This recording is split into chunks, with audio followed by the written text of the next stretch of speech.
Hello and welcome to another video on English. So this video is going to be for the students who are preparing for NIMCET examination. I have made various videos on English and this is another video to explain you कि किस तरीके के questions NIMCET के paper में पूछे जाते हैं because very less time is left. तो अभी everyone wants कि उनको थोड़े से recent year के questions का revision हो जाए and you are able to understand कि किस तरीके से आपको prepare करना है. So let's start today's video. आज के वीडियो में I am going to explain you some questions based on grammar जो last year के पेपर में पूछे गए हैं. This video is going to be totally based on the questions जो previous year के papers में आए हुए हैं NIMCET के एग्जाम में.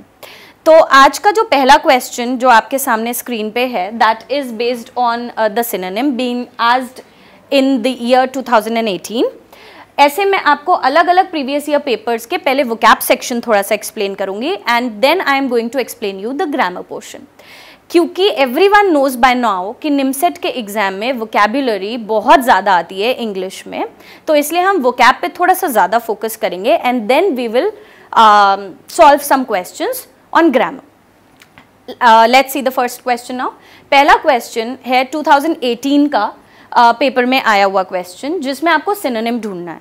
ना वोकैबुलरी में सिनोनिम्स बहुत ज़्यादा पूछे जाते हैं एंड उसके बाद एंटोनिम्स आते हैं. सो सिनोनिम्स अगर लेट्स से 3 to 4 सिनोनिम्स के अगर 3 to 4 क्वेश्चंस हैं तो एंटोनिम का you will find 1 to 2 question. So it is important कि आपको एक पर्टिकुलर वर्ड के सिनोनिम्स एटलीस्ट लर्न हो तो आपके लिए it becomes easy. So let's see the first question जो 2018 के एग्जाम में आया है. पहला क्वेश्चन था find the synonym to the word debacle. आपको डिबैकल का सिनोनिम ढूंढना है. ऑब्वियसली आपको इस वर्ड का तो मीनिंग पता ही होना चाहिए, उसके साथ में ये 4 वर्ड्स जो पूछे गए हैं इनके भी मीनिंग्स आपको आने चाहिए. कई बार एग्जाम में वो वर्ड्स आते हैं ऑप्शंस में जिसमें से 2-3 वर्ड्स आप क्रैक कर सकते हैं, आपको पता होते हैं, और कई बार एग्जाम में आपको वो वर्ड्स मिलते हैं जिसमें से आपको 5 वर्ड्स हैं तो आउट ऑफ दोज 5 वर्ड्स आपको एक भी नहीं आता होता है. तो उसके लिए यू शुड अंडरस्टैंड कि अगर कोई ऐसा क्वेश्चन एग्जाम में आता है so please invest your time only when you know the answer to those particular to that particular question.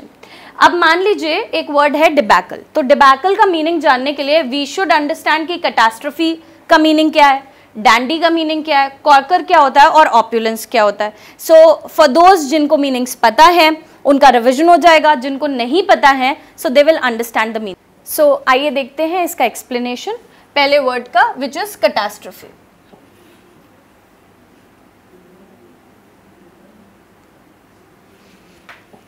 Okay, so the first word जो ऑप्शन में आपके पास आया था that was catastrophe. Catastrophe is a disaster, any misfortune, mishap और a failure. आपके सामने it is a noun.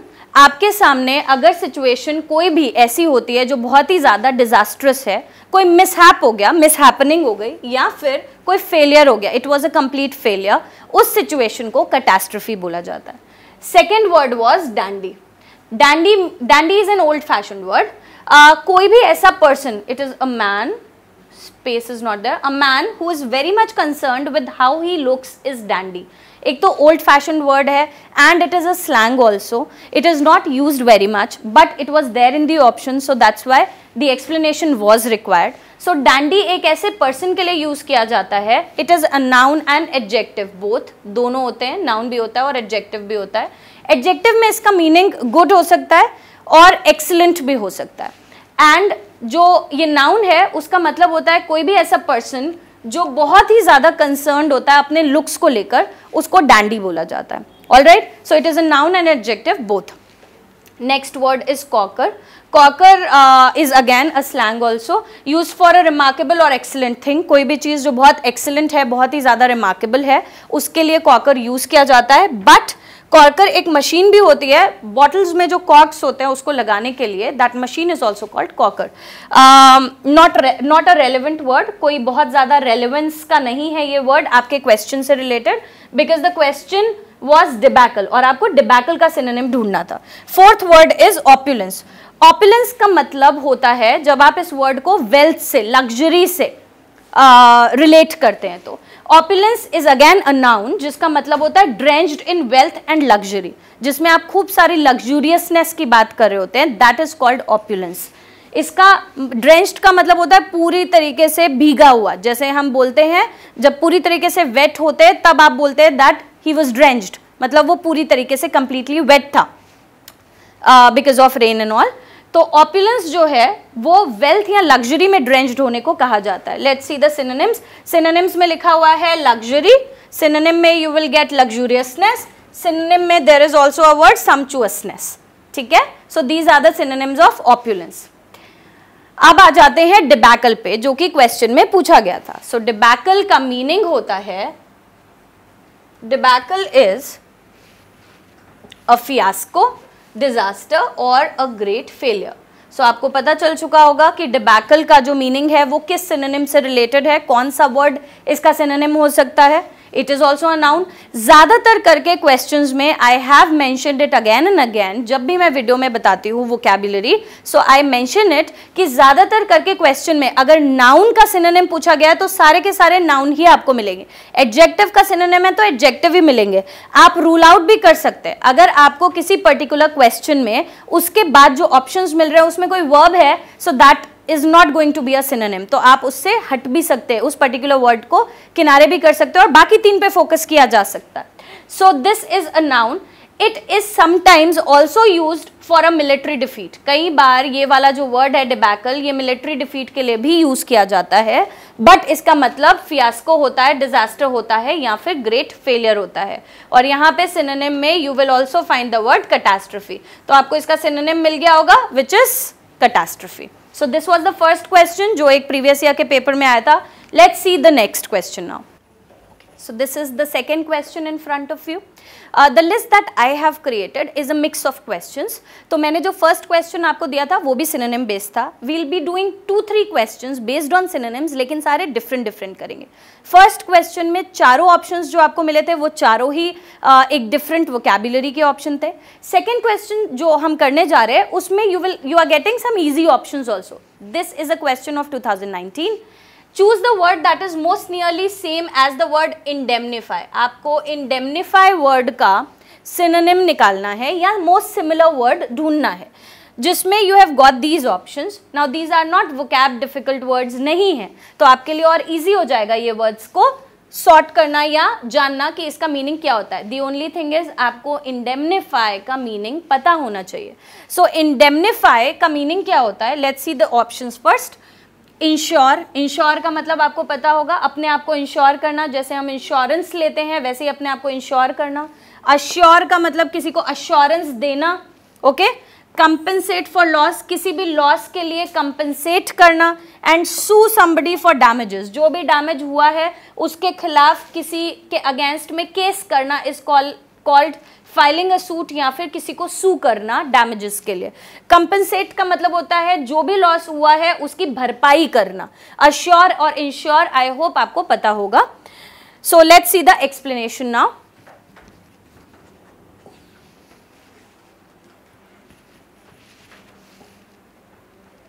Okay, so this was the question और ये है एक्सप्लेनेशन आपके सामने।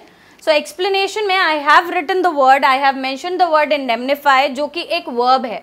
सो जब वो एक वर्ब है तो वर्ब की तरीके से उसके फॉर्म्स भी होंगे।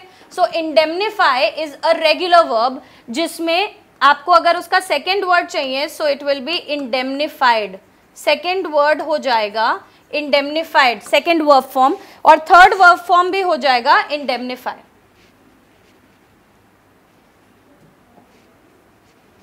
Okay, so third verb form भी इंडेमनिफाई हो जाएगा, इंडेमनिफाइड हो जाएगा। मीनिंग देखते हैं। To secure against future loss, damage और लाइबिलिटी, किसी भी तरीके का कोई फ्यूचर में होने वाले लॉस के लिए जैसे हम इंश्योरेंस लेते हैं उसी तरीके से सिक्योर करना किसी चीज को, डैमेज को, लाइबिलिटी को या फिर फ्यूचर को सिक्योर करने के लिए ये यूज किया जाता है। ओके, वर्ब है। इसका एक और भी मीनिंग होता है which is very much similar, और इसका मीनिंग होता है टू कंपनसेट फॉर समथिंग, किसी भी चीज की भरपाई करना, जो लॉस हो गया उस चीज की भरपाई करना। सिनोनिम्स होंगे कंपनसेट, रिकम्पेंस या फिर repair. So you must have got the similar word for the word indemnify, and indemnify का मतलब भी आपको अभी तक पता लग गया होगा. So we are going to choose compensate for loss as a synonym. Okay, next question करते हैं. Okay, so now let's see the third question. Again asked in 2019 के एग्जाम में पूछा हुआ क्वेश्चन है निमसेट में.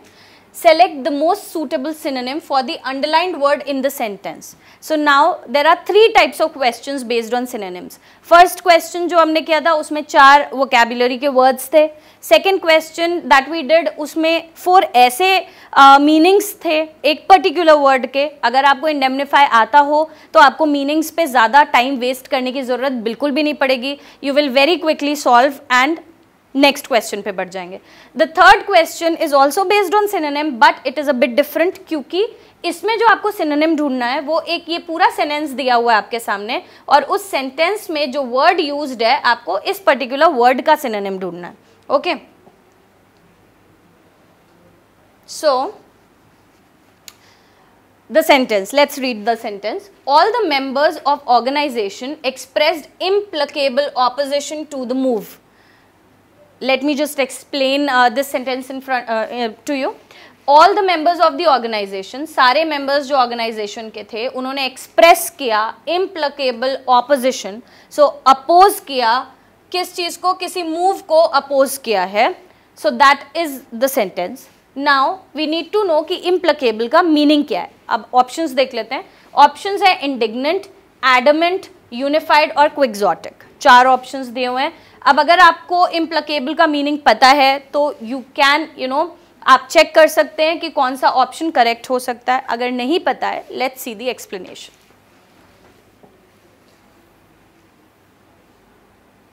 ओके, पहला वर्ड देखते हैं, देन हम फिर से क्वेश्चन पे वापस चले जाएंगे. फर्स्ट वर्ड इंडिग्नेंट को समझते हैं, which was there in the option. Just a second. या indignant, let's understand this word. Indignant जो है वो एक एडजेक्टिव होता है जिसका मतलब होता है जब आप अपने सामने कुछ अनजस्ट, कोई सही चीज मॉरली करेक्ट ना हो वो होते हुए देखते हैं and you feel angry at something happening, उसको बोलते हैं indignant. Angry at something unjust और wrong, whatever is happening in front of you, वो अगर सही नहीं है, अनजस्ट है, उसको देखकर जब आपको गुस्सा आता है, एंग्री फील करते हैं, that is called indignant. Synonyms इसके होते हैं इंसेंस्ड, आउटरेज, जिसमें से जो रेज होता है दैट इज फॉर गुस्सा ओनली, गुस्से के लिए यूज किया जाता है rage. Umbrageous, resentful, aggrieved and disgruntled. Disgruntlement जो आपके अंदर आ जाता है किसी गलत चीज को होते हुए देखकर, उसको बोला जाता है इंडिग्नेंट. ठीक है, नेक्स्ट वर्ड देखते हैं. Now I have also written the synonyms, तो अगर कभी कोई क्वेश्चन में इंडिग्नेंट वर्ड आता है so you have the synonyms in front of you. Next word is adamant. Adamant का मतलब आपने सुन भी रखा होगा ये particular word, somebody who is impossible to be persuaded और is unwilling to change an opinion और डिसीजन. कोई भी पर्सन जो थोड़ा सा अटल हो, जो अपने आप को चेंज नहीं करना चाहता हो, अपने डिसीजंस में कोई बदलाव नहीं करना चाहता हो, जो इम्पॉसिबल है, जिसको परसुएड नहीं किया जा सकता है, he or she is adamant, वो adamant होता है. So adamant अपने opinions को लेके हुआ जा सकता है, adamant अपने decisions को भी लेके हुआ जा सकता है, किसी भी चीज़ के लिए हो सकता है. adamant का synonym हो गया inflexible, inexorable, अगर आपको inflexible पता था so learn a new word, inexorable, and intransigent. ठीक है, so ये 3 words हैं जो adamant के synonym में. नेक्स्ट वर्ड देखते हैं जो ऑप्शंस में था. अभी we are doing those words only जो ऑप्शंस में थे आपके. ठीक है, यूनिफाइड. नाउ एक वर्ड देखते हैं unified. Third word unified. Unified means operating as a unit. अब यूनिफाई जो है वो एक वर्ब भी है. यूनिफाई मतलब कि यूनाइट करना एक वर्ब फॉर्म भी है. अगर ये यूनिफाइड हो गया तो ये एडजेक्टिव बन गया. ऑपरेटिंग एज ए यूनिट, कोई भी सिस्टम यूनिफाइड हो सकता है, कोई भी कोई चीज़ की जा रही है, कोई अप्रोच है, दैट कैन बी यूनिफाइड, जो कि आप यूनिट मतलब यूनाइट होकर एक साथ एज ए यूनिट काम करते हैं, उसको कहते हैं यूनिफाइड. सिनोनिम इसके हो सकते हैं कोऑर्डिनेटेड एंड इंटरकनेक्टेड. सो आप कोऑर्डिनेटेड एफर्ट है आपका, आप उस तरीके से काम कर रहे हैं, that can be a synonym. Last word देखते हैं क्विक्सोटिक, और उसके बाद हम इम्प्लिकेबल वर्ड पे आएंगे। क्विक्सोटिक, क्विक्सोटिक होता है कोई भी आइडिया या कोई भी प्लान, वो प्लान्स जो एडमायरेबल है but they are not practical at all. तो जैसे आइडियलिस्टिक अप्रोच होती है, आइडियलिस्टिक प्लान्स होते हैं, उनको बोला जाता है quixotic. There is a word romantic जो क्विक्सोटिक के लिए यूज़ किया जाता है। So it is romantic but it is impractical, मतलब कोई चीज़ जो एडमायरेबल है, रोमांटिक है, लेकिन बहुत ही ज़्यादा इम्प्रैक्टिकल है, उसको आप डेली यूसेज में यूज़ नहीं कर सकते हैं। So that is quixotic. ठीक है, आइडियलिस्टिक, रोमांटिक एंड अनरियलिस्टिक को क्विक्सोटिक बोला जाता है। Now let's see this word जो आपके क्वेश्चन में, सेंटेंस में पूछा गया था, इम्प्लिकेबल। इम्प्लिकेबल में एक वर्ब है placate, placate as a verb use किया गया है, और उसी से हो गया प्लकेबल या फिर इम्प्लिकेबल जो कि उसका ऑपोजिट हो गया। सो इम्प्लिकेबल का मतलब होता है इनकेपेबल ऑफ बीइंग प्लकेटेड, जिसको प्लकेट नहीं किया जा सकता है, जिसको खुश नहीं किया जा सकता, जिसको मनाया नहीं जा सकता है। दैट मीन्स उसके अंदर दया नहीं है, मर्सी नहीं है, मर्सीलेस है, अनमर्सीफुल है, अनअपीजेबल है, या फिर इनएग्जॉरेबल है। I hope you have got your answer, क्योंकि इनएग्जॉरेबल यहाँ पे लिखा हुआ है and you have to look for inexorable there. वहां पर देखिए इनएग्जॉरेबल कहाँ पर यूज्ड है। सो इम्प्लिकेबल लिखा है, इनएग्जॉरेबल यहाँ पर भी लिखा हुआ है, that is adamant.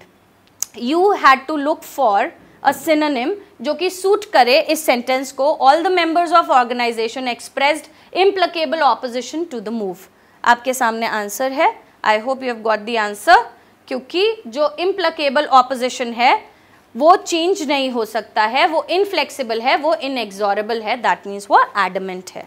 Okay, so this is the question 2019 का। This is the third question synonym का। We will discuss more questions based on synonyms and antonyms. So let's see question number 4 now. So अभी तक हमने कुछ synonyms related questions discuss किए थे। अब हम देखेंगे कि एंटोनिम रिलेटेड कैसे क्वेश्चंस आते हैं। क्योंकि सिनोनिम वाले क्वेश्चंस ज़्यादा आते हैं, तो मैंने आपको सिनोनिम्स के ज़्यादा एग्जांपल्स बताए कि इस तरीके के क्वेश्चंस प्रीवियस ईयर के पेपर में पूछे गए हैं। ये मैं आपके साथ में इसलिए डिस्कस कर रही हूँ ताकि आपको ये आइडिया लग जाए कि किस तरीके की वोकैब्युलरी लास्ट ईयर के पेपर में पूछी गई है। एंड मैनी मतलब बहुत बार ऐसा होता है दैट क्वेश्चंस किसी न किसी फॉर्म में रिपीट हो जाते हैं। तो अगर आपने अभी कुछ डेज में रिसेंटली अगर आपने कुछ वोकैब्युलरी अपने दिमाग में रखी हुई है, तो जब आप एग्जाम में जाएंगे it will become easy for you कि आप उन क्वेश्चंस को अटेम्प्ट कर सकें। आइए देखते हैं एक एंटोनिम का question. So this was asked in 2015, which of the following is the antonym of the word exigency. अगर आपको एक्सीजेंसी का मीनिंग पता है, इट इज़ वेरी ईजी, बहुत ही ज़्यादा ईजी है, और इस वर्ड में ही इसका मीनिंग भी छुपा हुआ है। पेंचेंट वर्ड भी काफ़ी ज़्यादा यूज़ किया जाता है। इमरजेंसी हमें पता होता है, अर्नेस्टनेस और इनडिफरेंस, ये दो वर्ड्स हैं जो आपको पता होने चाहिए थे। पेंचेंट यूजुअली पीपल नो इट, और एक्सीजेंसी में ही वर्ड का मीनिंग है। So it is not difficult at all. बस ज़रूरत ये है कि आप थोड़े वर्ड्स ध्यान रखें, आपको पता होने चाहिए वो वर्ड्स कि कैसे आपको उनको यूज़ करना है। बिकॉज हम उनको कम इम्प्लीमेंट करते हैं, हम डेली लाइफ में इन वर्ड्स को यूज़ नहीं कर पाते हैं। दैट्स वाई ये वोकैबुलरी हमारे लिए डिफ़िकल्ट हो जाती है। पीपल हु रीड आर्टिकल्स, जो लोग न्यूज़पेपर्स पढ़ते हैं, जर्नल्स पढ़ते हैं, उनके लिए ये काफ़ी ईजी रहता है बिकॉज वो डे टू डे लाइफ में उसको रीड करते रहते हैं। चलिए देखते हैं क्वेश्चन को। एक्सीजेंसी का एंटोनिम ढूंढना है, याद रखिएगा, ऑपोजिट वर्ड ढूंढना है, सिनोनिम नहीं ढूंढना है। एक्सीजेंसी का एंटोनिम ढूंढना है हमें। ओके, सो आइए देखते हैं की मीनिंग क्या होता है। पहला वर्ड एक्सप्लेन किया है penchant. Penchant is a strong liking for something. आप पेंचेंट के बाद जो प्रेपोजिशन लगाते हैं वो लगाते हैं for. It is a noun and it means कि किसी चीज के लिए बहुत ज्यादा लाइकिंग होना, कोई भी चीज जो आपको बहुत पसंद है उसके लिए बहुत लाइकिंग होना। There are synonyms for this word, predilection, preference या टेस्ट होना किसी चीज़ के लिए। So it can be related to food, it can be anything of your interest, कुछ भी हो सकता है जो आपके इंटरेस्ट का हो, वो उसके लिए आपके मन में पेंचेंट हो सकता है फॉर अ पर्टिकुलर थिंग। बहुत ही ईजी वर्ड है और आप इसको डेली लाइफ में यूज़ भी कर सकते हैं। नेक्स्ट वर्ड है अर्नेस्टनेस। अर्नेस्टनेस का मतलब है, अर्नेस्टनेस का मतलब होता है the trait of being sincere. जिस सिंसियरिटी के साथ, जिस सीरियसनेस के साथ आप इस टाइम प्रेपरेशन कर रहे हैं, दैट इज कॉल्ड अर्नेस्टनेस। लास्ट के डेज में कोई प्रेपरेशन करना, कोई एक चाइल्ड जब वो कोई चीज़ को बहुत सिंसियरली किसी आंसर को लर्न कर रहा होता है, किसी चीज़ को सुना रहा होता है आपके सामने, उस सिंसियरिटी को अर्नेस्टनेस बोलते हैं। So the trait of being sincere या सीरियसनेस, तो ये वो वाली सीरियसनेस नहीं है कि आप बहुत गंभीर हैं। This seriousness is towards a particular subject, जो आप कोई पोएम आप रिसाइट कर रहे हैं, कोई आंसर आप लर्न कर रहे हैं, that sincerity towards a particular subject is called earnestness. Earnestness अब आपको ये किसी सेंटेंस में अगर यूज होता हुआ मिलेगा, so you will get the earnestness with which he is learning, he is doing, he does, इस तरीके से आप टेंस के साथ में इसको यूज कर सकते हैं इस वर्ड को। नेक्स्ट वर्ड है indifference, the trait of lacking interest और एंथुजियाज्म इन थिंग्स। ये ऑपोजिट हो गए, एक तरफ अर्नेस्टनेस है जहाँ पे you are being sincere, the other word is indifference जहाँ पे इसका मतलब है कि ऐसा ट्रेट आपकी पर्सनालिटी में, ऐसा गुण आपकी पर्सनालिटी में, इसको तो गुण नहीं बोलेंगे but it is a trait of lacking interest और enthusiasm in things. You neither like it, मतलब you are unconcerned, you are not concerned at all, nonchalance भी बोलते हैं इसको। इसका मतलब होता है it you have an indifferent attitude towards things, जिसका मतलब है कि आप बिल्कुल भी कंसर्न नहीं है कि क्या हो रहा है। इनडिफरेंस एटीट्यूड है आपका, जिसमें आपके अंदर कोई जोश नहीं है, कोई एंथुजियाज्म नहीं है, कोई इंटरेस्ट नहीं है। चाहे वो कोई मैच चल रहा हो, चाहे कोई एक पर्टिकुलर चीज़ के बारे में कोई कुछ आप मूवी देख रहे हो, सो वो इनडिफरेंट एटीट्यूड इज कॉल्ड, मतलब उसके लिए आप एडजेक्टिव यूज करते हैं इनडिफरेंस। इसके सिनोनिम्स में हो सकता है, सॉरी, अनकंसर्न्ड और नॉनकलेंस। नेक्स्ट वर्ड है एक्सीजेंसी। अब एक्सीजेंसी वाज द वर्ड जिसका हम एंटोनिम ढूंढ रहे थे। सो एक्सीजेंसी का मतलब होता है प्रेसिंग और अर्जेंट सिचुएशन। जैसे अर्जेंसी है वैसे ही एक्सीजेंसी है, एमरजेंसी है। सो एमरजेंसी जो हो जाएगा वो क्या हो जाएगा, एमरजेंसी का मतलब सिनोनिम हो गया, एक्सीजेंसी का सिनोनिम हो गया emergency, which is urgency again. तो एमरजेंसी और अर्जेंसी, ठीक है। So let's go back to the question. Exigency, exigency का एंटोनिम पेंचेंट तो नहीं हो सकता, which is strong liking. Emergency इसका सिनोनिम हो गया। We are left with two options, earnestness या फिर इनडिफरेंस। सो अर्नेस्टनेस का मतलब है सिंसियरिटी और इनडिफरेंस का मतलब है नॉट कंसर्न्ड एट ऑल। तो कौन सा हो सकता है, सिंसियरिटी या फिर अनकंसर्न्ड किसी चीज को लेकर के? सो it will B this one.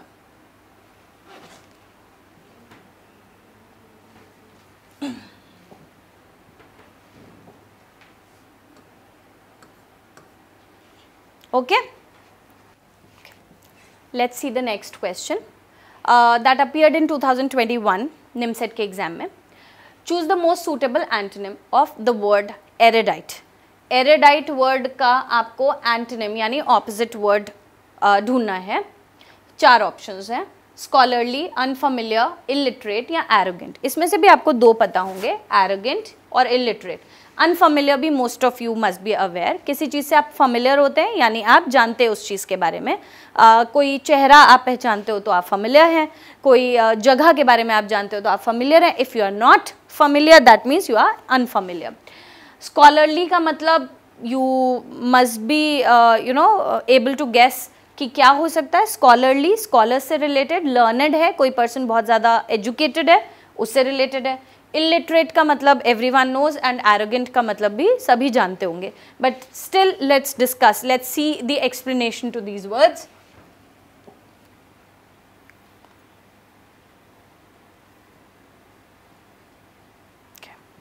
Let's see the explanation.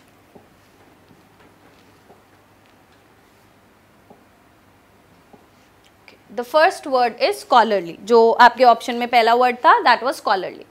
All are adjectives. Scholarly का मतलब it can be used for a person, it can also be used for any book, any article or a journal that has been published, जो कि scholarly है, जिसका मतलब है that it contains detailed study of a subject, किसी एक subject के ऊपर बहुत ही detail में बात की गई है, so उसके लिए बोला जाता है. अगर किसी person के लिए बोला जा रहा है, that means it means learned है वो person, studious है बहुत ज़्यादा, knowledgeable है, educated है, for in that sense it is used scholarly.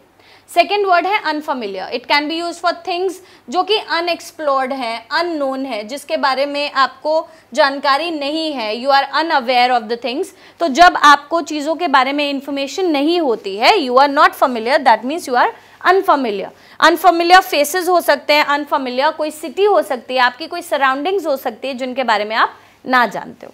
Next word illiterate. Everyone knows one who is unable to read or write. आप बोल सकते हैं uneducated, but there is a difference. Uneducated और illiterate में थोड़ा सा difference है, which is कि अगर कोई person लिख नहीं सकता और read नहीं कर सकता है, उसको बोलते हैं कि वो illiterate है.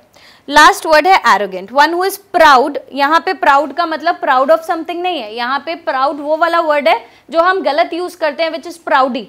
So proudy is no word, the word is proud, which means arrogant, जिसका मतलब होता है कि घमंडी हैं आप, बहुत अभिमानी हैं, and you look down upon others, आप दूसरों को नीचा दिखाते हैं. Synonyms होते हैं इसके haughty. Haughty में थोड़ा सा difference होता है arrogant से, but it can be a similar word.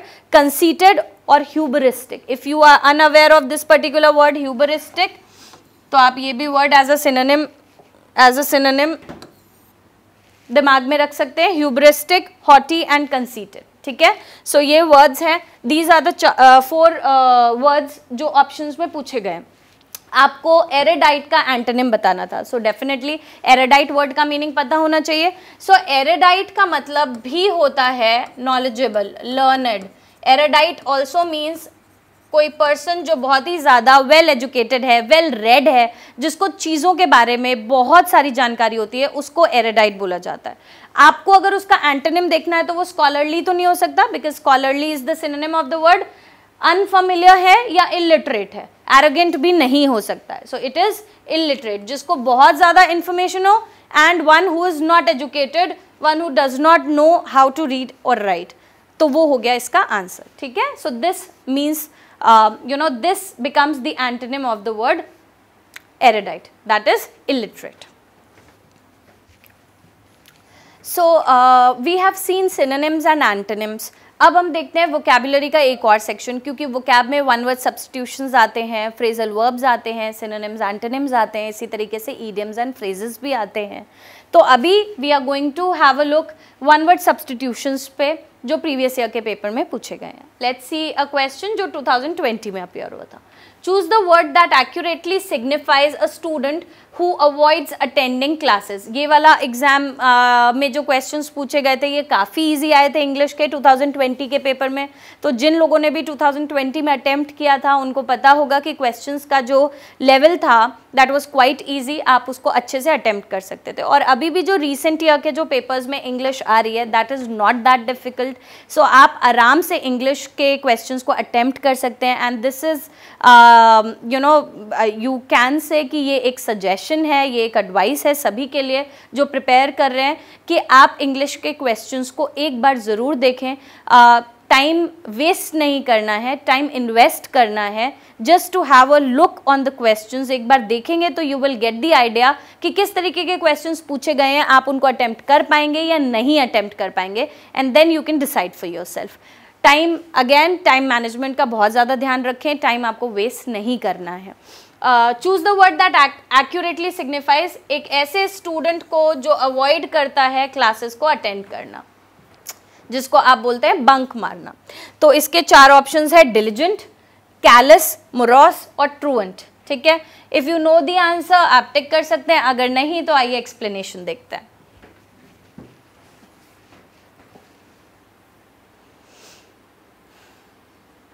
Okay, so the first word diligent. Diligent का मतलब होता है industrious, assiduous, hard working, one who works hard and does things carefully. जो परसिवियर करना चाहता है, परसिवरिंग होता है, जो मेहनती होता है, उसके लिए डिलिजेंट वर्ड यूज़ किया जाता है. सेकेंड वर्ड है कैलस। कैलस का मतलब है हार्ड स्किन्ड, इनसेंसिटिव, इमोशनली जो हार्डन हो, मतलब जिसके अंदर इमोशंस ना हो, जो बहुत कठोर दिल का हो, उसके लिए बोला जाता है कि वो बहुत हार्ड स्किन्ड है या फिर इनसेंसिटिव है टुवर्ड्स पीपल और टुवर्ड्स थिंग्स, वो होता है कैलस। मोरॉस, मोरॉस इज यूज्ड जब आप बहुत ज़्यादा सैड होते हैं, डिप्रेस्ड होते हैं, तब वर्ड यूज़ किया जाता है मोरॉस। ग्लूमी है, सैड है, डिप्रेस्ड है, सलन है, उसके लिए यूज़ किया जाता है। लास्ट वर्ड है ट्रूएंट, और ट्रूएंट ये आपका आंसर है, क्योंकि ट्रूएंट का मतलब होता है one who is absent from school without permission. आप अगर किसी जगह से, स्पेशली स्कूल से, बिना परमिशन के गायब है, दैट मीन्स बंक मारा हुआ है, तो उसको बोलते हैं ट्रूएंट। एक वर्ड है जो इनफॉर्मली यूज किया जाता है, विच इज हुकी प्लेयर। इसको भी आप यूज कर सकते हैं as the synonym of the word truant. तो ट्रूएंट इज द आंसर। जो क्वेश्चन पूछा गया था उसका आंसर ट्रूएंट है, क्योंकि क्वेश्चन में था कि एक ऐसा student who avoids attending classes, तो the answer is truant. Okay, the answer is truant, this is the answer. ये 2020 में था। नेक्स्ट वन वर्ड सब्स्टिट्यूशन देखते हैं 2021 के पेपर का। One who does not save for the future, जो बिल्कुल भी फ्यूचर के लिए सेव नहीं करता है। 4 ऑप्शंस हैं, इनकॉर्पोरियल, इनएडिबल, इम्प्रोविडेंट या फिर इम्प्लिकेबल। ठीक है, अगेन चारों ही वोकैब के वर्ड्स हैं। If you do not know, आइए फिर से इसका एक्सप्लेनेशन देखते हैं। Let's see the explanation of the question now. Incorporeal was the option, the first option, incorporeal. Incorporeal जो है, कॉर्प्स वर्ड सुना हुआ है आपने, सो ये कॉर्प्स से रिलेटेड है। Something that has no material form, कोई भी ऐसी चीज़ जैसे स्पिरिट्स हैं, गोस्ट्स हैं, जिनका कोई भी मटीरियल फॉर्म नहीं है, उसको इनकॉर्पोरियल बोलते हैं। जैसे कि कॉर्प्स, जो कि यूज़ किया जाता है डेड बॉडी वगैरह के लिए। इममटीरियल, अनबॉडीड, सिनोनिम हो जाएगा इसका बॉडीलेस या फिर टैंजिबल। ठीक है, नेक्स्ट ऑप्शन था इनएडिबल। इनएडिबल है नॉट फिट फॉर ईटिंग। ठीक है, not fit for eating, something that is not fit for eating. Now इनएडिबल, edible products क्या होते हैं? एडिबल ऑयल मार्केट में आता है। सो एडिबल ऑयल जो चीज़ खाने योग्य है, जिस चीज़ को आप यूज़ कर सकते हैं खाने में। इनएडिबल जो चीज़ फिट नहीं है, अनईटेबल है, जिसको आप खा नहीं सकते, दैट इज इनएडिबल। इम्प्रोविडेंट, जिसको, जो प्रोविडेंट नहीं है। प्रोविडेंट नहीं है मतलब one who does not provide for the future, जो फ्यूचर के बारे में नहीं सोचता है, दैट इज इम्प्रोविडेंट। सारे के सारे एडजेक्टिव्स हैं। इम्प्लकेबल, अभी हमने एक क्वेश्चन ऊपर डिस्कस किया था जिसमें we have done this word implacable, which means incapable of being placated या फिर अपीज, जिसको आप मना नहीं सकते या जिसको आप प्लकेट नहीं कर सकते हैं। सो ऑब्वियसली आंसर आपके सामने है, the answer is improvident. One who does not save for the future is improvident. Okay, improvident is the answer. Okay, let's see the next question. 2015 के पेपर में आया हुआ question, one word substitution again. Which of the following terms refer to the original inhabitants of a place? किसी भी place के original inhabitants, मतलब जो beginning से वहाँ पर थे, उसके लिए कौन सा वर्ड यूज़ किया जा सकता है? Now it has 4 options. Originals है, अबॉरिजिन्स है, अबॉमिनेबल्स है और कैनिबल्स है। वैसे तो कैनिबल के बाद एस लगाने की ज़रूरत नहीं है, अबॉमिनेबल के बाद भी एस लगाने की ज़रूरत नहीं है, बट यहाँ पे क्या किया गया है, सारे वर्ड्स के बाद एस लगा हुआ है। सो एक सिंक में जाने के लिए ये सारे वर्ड्स के बाद एस लगाया हुआ है। Okay, let's see the explanation of these words, ताकि आप अंडरस्टैंड कर सके कि किसी प्लेस के ओरिजिनल यानी इनहैबिटेंट्स को क्या बोला जाता है, या वन वर्ड सब्स्टिट्यूशन उसके लिए क्या हो सकता है। सो the first word is original. Original का मतलब होता है, सबको पता है, ओरिजिनल का मतलब होता है first, preceding all others in time. Time में, डिग्री में, कोई भी चीज़ जो सबसे पहले है, जो जैसे ओरिजिनल है, म्यूजिक ओरिजिनल है, अप्रोच किसी की पहली बार जो आइडिया सामने आया, जो अप्रोच सामने आई, दैट वाज ओरिजिनल। कोई भी चीज़ हो सकती है, एक फॉइल मिरर्स होते हैं, एक ओरिजिनल मिरर्स होते हैं, सो दे आर रियल, ओरिजिनल है। ठीक है, कोई भी चीज़ ओरिजिनल हो सकती है। क्योंकि ये वाला जो वर्ड है, ओरिजिनल इनहैबिटेंट्स भी हो सकते हैं, वो इनहैबिटेंट्स जो पहली बार उस जगह पे आए हैं। बट ये वर्ड क्योंकि कई सारी जगहों पर यूज किया जाता है, इट हैज़ बहुत सारे मीनिंग्स है इसके, इसलिए there are more options also. हमारे पास क्योंकि उससे बेटर एक ऑप्शन अवेलेबल है, इसलिए हम उसको आंसर मानेंगे। ये मैं पहले से ही आपको बता दे रही हूँ ताकि आप ओरिजिनल वर्ड से कंफ्यूज ना हो। सेकेंड वर्ड देखते हैं। सेकेंड वर्ड है अबॉरिजिन्स। सो just a second, aborigines. Aborigines का मतलब है someone or something that has been at a particular place since the beginning. Obviously कोई भी person या कोई भी चीज़ जो उस place पे शुरुआत से रही हो उसको बोलते हैं aborigine. Third word है abominable. Abominable का मतलब होता है which is anything which is exceptionally bad or displeasing. वो फूड हो सकता है, कोई ऐसी चीज़ हो सकती है जिसमें आपका बिल्कुल इंटरेस्ट ना हो, जो बहुत ज़्यादा बैड है, डिसप्लीजिंग है, उसके लिए अबॉमिनेबल वर्ड यूज़ किया जाता है। फोर्थ वर्ड है कैनिबल। सो कैनिबल का मतलब होता है man eater, a person who Yeats human flesh, जो ह्यूमन फ्लैश को कंज्यूम करता है, खाता है, उसको बोलते हैं कैनिबल। मैन ईटर भी इसका एक दूसरा वर्ड होता है। So I hope you have got the answer which is aborigines. Which is aborigines? Which of the following terms refer to the original inhabitants of a place? And the answer to this particular question is aborigines. Okay. Next question देखते हैं one word substitution का ही. We have seen the vocab based questions. So we have done synonyms वाले questions, antonyms वाले कुछ questions देखे जो last year के papers में आए हुए हैं. इसके अलावा हमने one word substitution देखा. तो अब let's see some of the questions जो ग्रामर बेस्ड है. आइए देखते हैं कि किस तरीके के ग्रामर बेस्ड क्वेश्चंस पूछे जा रहे हैं निमसेट में. एक 2013 का क्वेश्चन है, rewrite the sentence after correcting the error. इस सेंटेंस को आपको करेक्ट करना है, एरर करेक्ट करना है. She was one of the average student of the class. और जो ऑप्शंस है वो काफ़ी कंफ्यूज करने वाले हैं. ऑप्शंस है she was one of the average students of the class, she is one of the average student of the class, जिसमें यहाँ पर भी एवरेज स्टूडेंट है, यहाँ भी एवरेज स्टूडेंट है, यहाँ पे सिर्फ इसको प्रेजेंट टेंस में कर दिया गया है और ये पास्ट टेंस में लिखा हुआ है. एक ऑप्शन है आपके पास, she was one among the average student, describe करने के लिए कि खूब सारे स्टूडेंट्स में से वन थी वो of the class. And last option फिर से प्रेजेंट टेंस में, she is an average students of the class, which is अगर ये यहाँ पे स्टूडेंट्स ना होता तो definitely she is an average student of the class, ये करेक्ट होता. अब इसमें प्रॉब्लम क्या है? प्रॉब्लम ये है कि आपको एरर पहचानना आना चाहिए कि किस टाइप का एरर क्वेश्चन में पूछा गया. यूजुअली निमसेट में एक एक्टिव पैसिव का क्वेश्चन आपको मिल जाता है, एक आपको नरेशन बेस्ड यानी डायरेक्ट इनडायरेक्ट स्पीच वाला क्वेश्चन मिल जाता है. फिलर्स बहुत सारे मिलते हैं जिसमें आपको प्रेपोजिशंस फिल करनी रहती हैं. वोकैब बेस्ड भी मिलते हैं फिलर्स, जिसमें फिलर्स का मतलब फिल इन द ब्लैंक्स होता है, जिसमें आपको सिंगल फिलर भी मिलता है, डबल फिलर भी मिलता है जो कि वोकैब बेस्ड होता है. एक टाइप का क्वेश्चन ये भी मिलता है और ये भी एक बहुत कॉमन सा क्वेश्चन है, वन ऑफ द वाला क्वेश्चन. एक ग्रामर पोर्शन है वन ऑफ द, जिसके बाद में आपको क्या लगाना चाहिए. इसमें एक एक चीज इंपॉर्टेंट है. वन ऑफ के बाद में द लगाना भी इंपॉर्टेंट है, विच इज एन आर्टिकल, जिसको लगाना इंपॉर्टेंट है.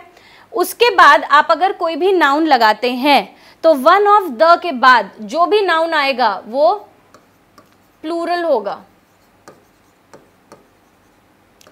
तो वन ऑफ द के बाद अगर आपको स्टूडेंट लगाना है तो वो स्टूडेंट्स होना चाहिए. ठीक है, ये आपको याद रखना है. वन ऑफ द के बाद if you want to use any noun तो वो जो होगा वो नाउन प्लूरल होगा. ऐसा क्वेश्चन कई बार निमसेट में आ चुका है, तो बस एक ही रूल है जो आपको दिमाग में रखना है, which is one of the के बाद में आपको प्लूरल नाउन यूज करना है. अब बीच में अगर एवरेज लगा हो, ब्रिलियंट लगा हो, कुछ और एडजेक्टिव यूज हो, उससे कोई मतलब नहीं है. आपको ध्यान में रखना है कि वन ऑफ द जो लिखा हुआ है उसके बाद में ये जो आ रहा है, जो आपका नाउन है, वो प्लूरल में है या नहीं है, चाहे वो पास्ट टेंस में यूज हो चाहे वो प्रेजेंट टेंस में यूज हो. यहाँ पे sentence was in past tense, but that is not our concern. उससे हमें कंसर्न होने की जरूरत नहीं है.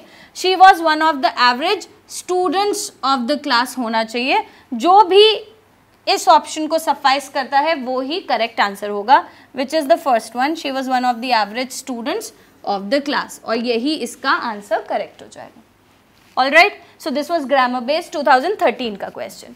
आइए नेक्स्ट क्वेश्चन देखते हैं. Next question, again a grammar based question, question tag वाला. So I am giving you the hint कि किस तरीके के क्वेश्चंस प्रीवियस ईयर पेपर में ग्रामर बेस्ड आए हैं. जैसे I have already told you कि एक तो आपको एक्टिव पैसिव ग्रामर में आना चाहिए, सो दैट आपका एक क्वेश्चन तो वो बहुत ही इजीली सॉल्व हो जाएगा. नॉर्मली जो एक्टिव पैसिव पूछा गया निमसेट में बहुत ही इजी आया है, आप आराम से उसको सॉल्व कर सकते हैं if you know active passive के कुछ रूल्स जो आपको अगर पता हो तो आप आराम से उनको सॉल्व कर सकते हैं. एक्टिव तो सबको ही पता है क्योंकि अगर टेंसेस पता है तो एक्टिव पता है, अगर उसका पैसिव पता है तो आप उसको सॉल्व कर पाएंगे.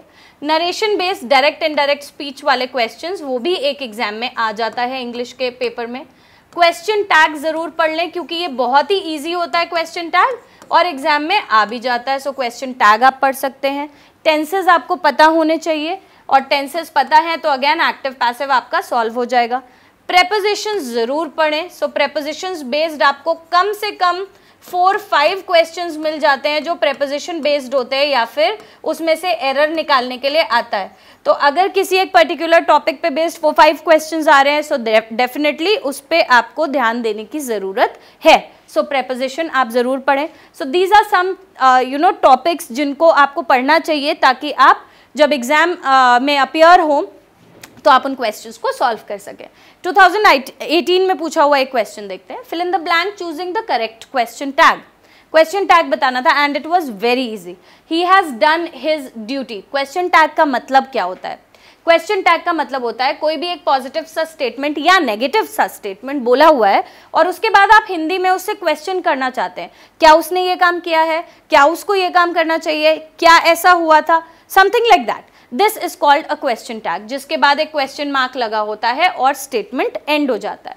सो यूजुअली ये स्टेटमेंट, अब यहाँ पर ये एक पॉजिटिव स्टेटमेंट है, पॉजिटिव नेगेटिव कोई भी हो सकता है, उसके बाद एक कॉमा लगा होगा और यहाँ पे आपको ये क्वेश्चन टैग फिल करना होगा. नाउ यहाँ पे जो क्वेश्चन टैग है, यहाँ पे जो क्वेश्चन टैग है वो यहाँ पे 4 दिए हुए हैं. Should he, hasn't he, won't he और has he. This was very easy because ये tense based है. यहाँ पे has वाला tense यूज हुआ है. ये क्योंकि पॉजिटिव एक स्टेटमेंट है इसका टैग नेगेटिव जाएगा. सारे ही नॉट के साथ, okay there is one has he also, एक पॉजिटिव है और बाकी 3 नेगेटिव हैं. तो आपको जो चूज करना है, ही हैज़ डन हिज ड्यूटी, यानी कि उसने अपनी ड्यूटी कर ली है. क्या उसने की है, हैज़ ही या हैज़न्ट ही, यही इसका इन दोनों में से ही इसका आंसर होगा. So what should be the right answer?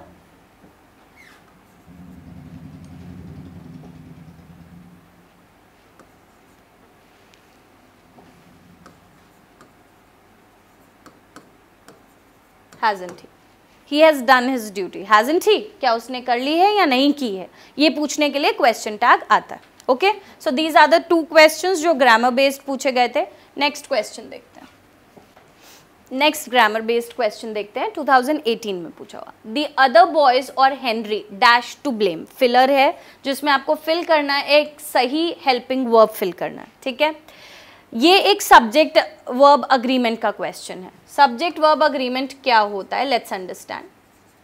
Subject verb agreement का मतलब होता है, एंड इस पे बेस्ड भी काफ़ी क्वेश्चंस आते हैं एग्जाम में. You will find 1 to 2 questions, sometimes 2 to 3 questions also in exam.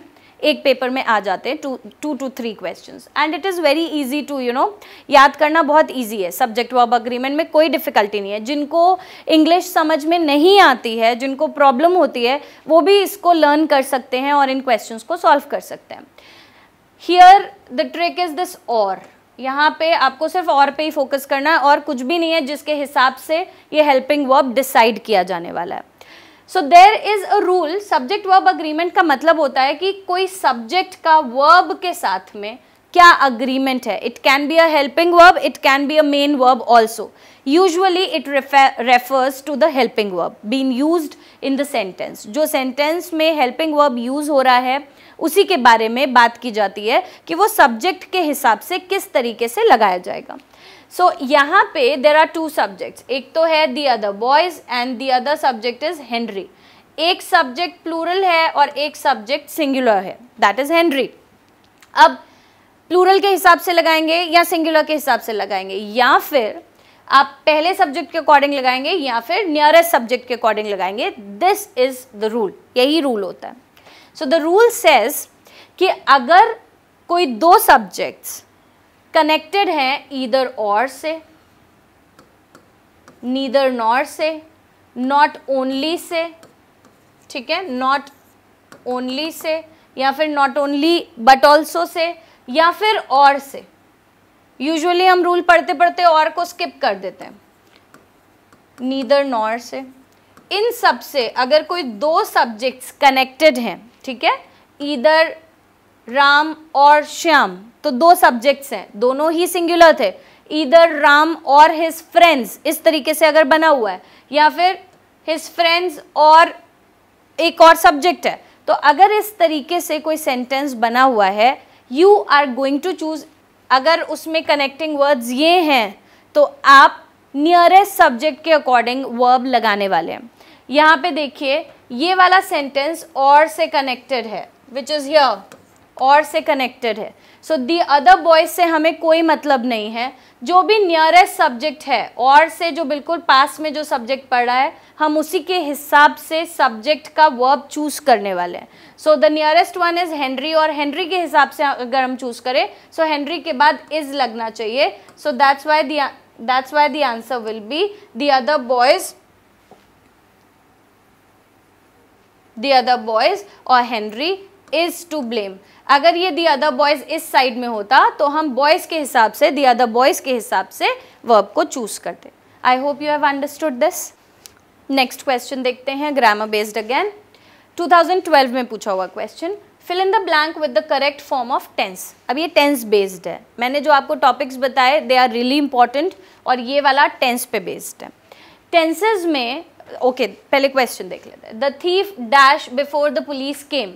यहाँ पे जिस चीज़ पे आपको फोकस करना है, यू शुड, मतलब आपको बिल्कुल पता होना चाहिए कि आपको किस पर्टिकुलर चीज़ पे फोकस करना है the moment you read the sentence. तो जैसे आप प्रैक्टिस करते जाते हैं ग्रामर बेस्ड क्वेश्चंस की, तो आपको समझ में आता है कि एक पर्टिकुलर क्वेश्चन में कहाँ पे फोकस करना और कहाँ पे किस टाइप का एरर हो सकता है. यहाँ वाले पे देखते हैं. The thief dash before the police came. This is going to be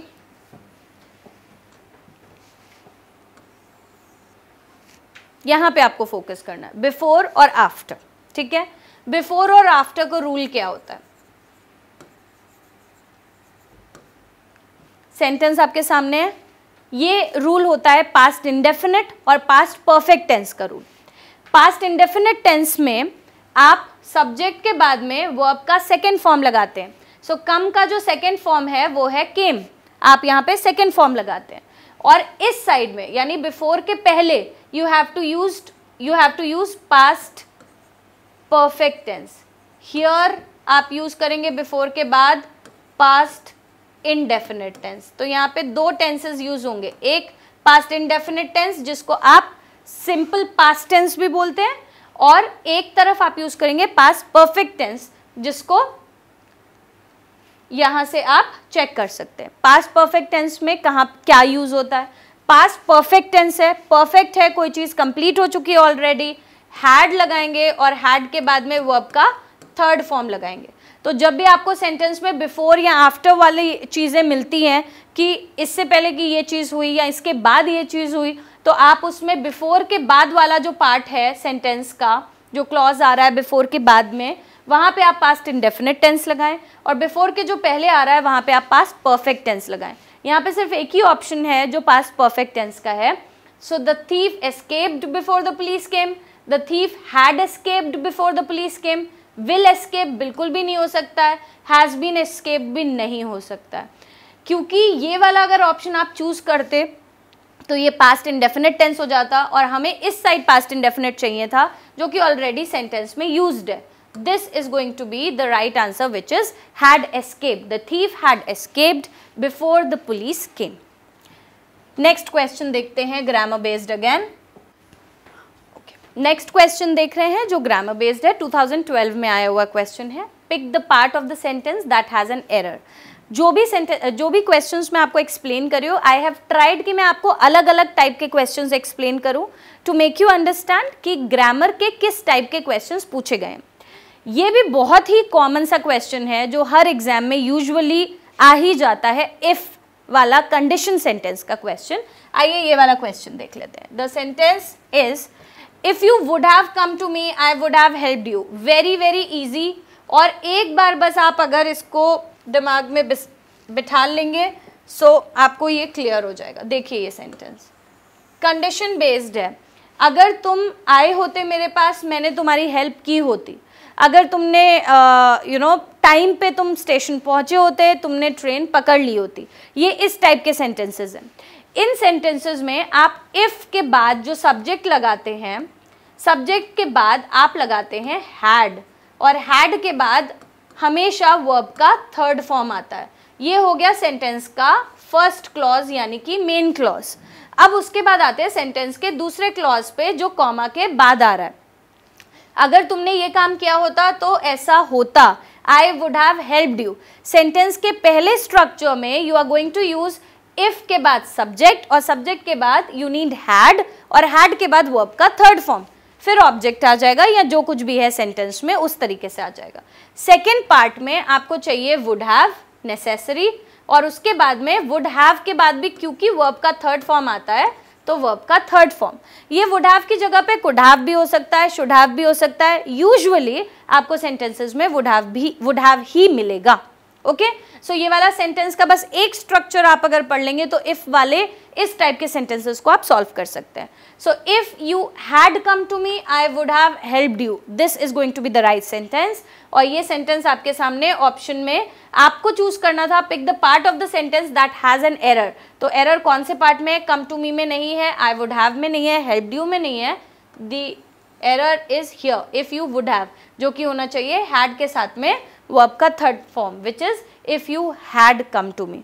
क्योंकि कम का थर्ड फॉर्म भी कम ही होता है, कम के फॉर्म्स होते हैं कम, केम, कम, तो उसी तरीके से यूज किया गया है। आज के इस वीडियो में मैंने आपको काफ़ी सारे क्वेश्चंस वोकैब बेस्ड जो लास्ट ईयर के पेपर में आए थे वो बताए हैं, और ग्रामर बेस्ड क्वेश्चन भी आपके साथ में डिस्कस किए हैं। आई होप कि आपकी प्रेपरेशन अच्छी चल रही होगी। आई होप कि आपका एग्जाम निमसेट का अच्छा जाएगा, and this video is going to help you in solving some of the questions जो एग्जाम में आएंगे। Thank you.